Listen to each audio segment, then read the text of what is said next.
Good morning. একটা নতুন দিনের গল্প নিয়ে চলে এসেছি। আজ সকালে বেরিয়ে পড়েছিলাম জিমে। আর জিম শেষ হয়ে যাওয়ার পরে বাড়ির যা যা বাজার লাগবে সেগুলো করে কিছুক্ষণের মধ্যেই ফিরে আসি। আজ আমার দিদু বাড়িতে আসবে, তাই ভাবলাম দিদু বাড়িতে থাকলে সন্ধেবেলায় আর কোথাও বেরোবো না।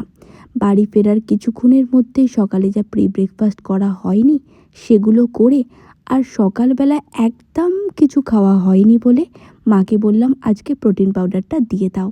মা সেটাই দিয়ে দিয়েছিল। সেটা খেয়ে মন্দিরে যাওয়ার জন্য বেরিয়ে পড়ি।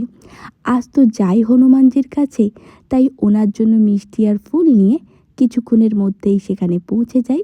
সকালে জিম আর তার সাথে ঠাকুরের পুজোটাও আমার সারা হয়ে যায়। বাড়ি ফিরতেই মা দিয়ে দেয় সকালের ব্রেকফাস্ট, আর কিছুক্ষণের মধ্যেই দিনের সেকেন্ড মিলটাও নিয়ে নিই। আর তারপর বসে পড়ি আজ অফিসের যা কাজ ছিল সেগুলো করার জন্য।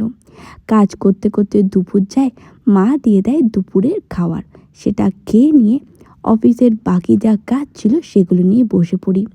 আজকের দিনটা আমি এইভাবেই কাটাই।